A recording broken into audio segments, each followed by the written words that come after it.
A report has been submitted by retired Karnataka High Court Judge Justice John Michael D. Kanha, who was tasked with investigating alleged irregularities in the COVID-19 procurement under the previous BJP-led government in Karnataka. What's even more shocking is that the report recommends prosecuting former Chief Minister B.S. Yediyurappa and the Health Minister B. Sriramulu under Section 7 of the Prevention of Corruption Act. Let's try to understand what is this whole case about. Hello and welcome. This is Akanksha and you're watching HW News English. Justice T. Kanha's report suggests B.S. Yediyurappa and Health Minister B. Sriramulu's actions during the pandemic, including the alleged purchase of personal protective equipment, that is the PPE kits, at inflated prices.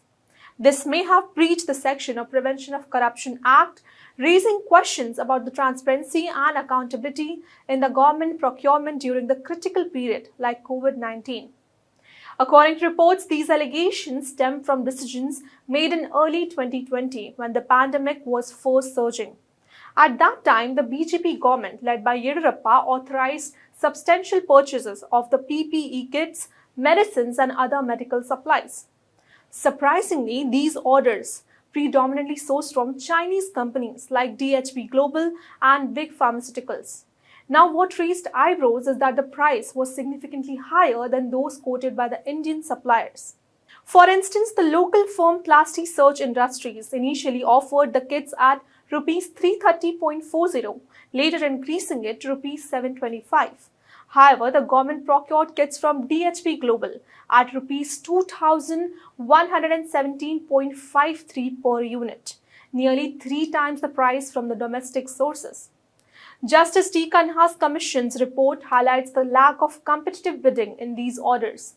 The Karnataka State Medical Supplies Corporation Limited opted direct orders under the alleged urgencies cited by the Chief Minister and the Health Minister, while the Indian suppliers quoting the prices between Rs 400 and Rs 1,444.80. Preference was given to the foreign Chinese firms, raising questions about the possible favoritism. The report also reveals that the local suppliers had been fulfilling substantial orders both before and after the direct orders to the Chinese firms, suggesting that the justification for bypassing them was flimsy. Not just that, the report provides further insight to the sequence of these events. On March 18, 2020, a need assessment committee estimated that Karnataka required 12 lakh PPE kits. Subsequently, on April 1st, a price fixation committee set a price of Rs 2,117.53 per kit, based on unverified quotes from 3 firms without official invitation for bids. The total figure became the basis for the direct procurement order issued to the DHB Global on April 2nd for 1 lakh kits at set price. Just over a week later, additional orders were placed with the DHB Global and Big Pharmaceuticals, both slightly lower, yet still high rates per unit. However, the findings in the report have raised concerns about these procurement practices. It indicates that the documentation was possibly altered to show post facto approval by Yediyurappa. Another significant finding is that the records appear constructed to imply that the Chief Minister granted approval on July 2, 2020, though a prior documentation implies that the decision was on his direct orders without following transparent procedures.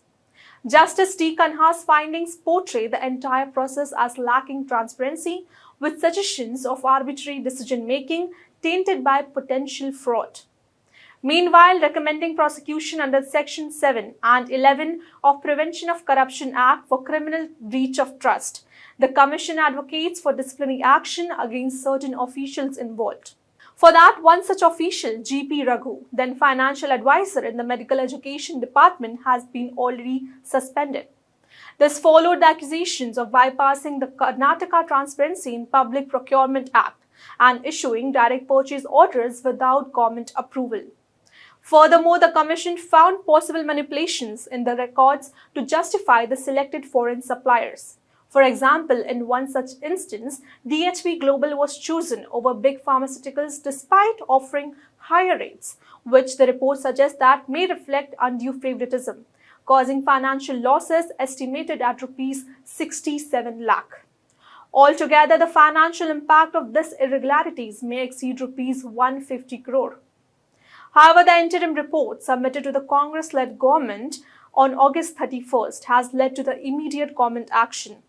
Law and Parliamentary Affairs Minister H.K. Patil announced that an SIT, that is a Special Investigation Team, and a Cabinet subcommittee will be formed to delve further into the financial irregularities.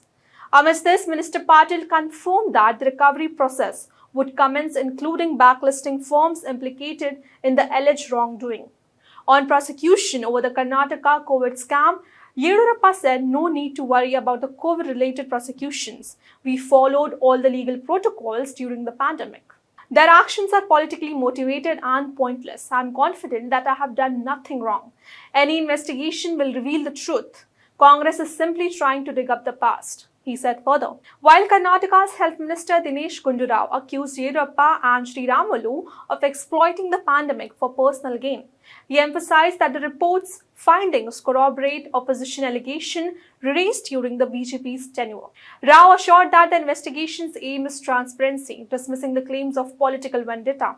He stated they amassed huge wealth during the COVID when the people were dying. They saw an opportunity to make a quick buck. Now, this interim report marks a crucial moment in Karnataka's governance as it lays the groundwork for further scrutiny and legal proceedings aimed at addressing the alleged procurement malpractices during the COVID-19. While the Cabinet subcommittee prepares to finalize its recommendations, all eyes are on Congress, how the government proceedings with these allegations against its political opponents.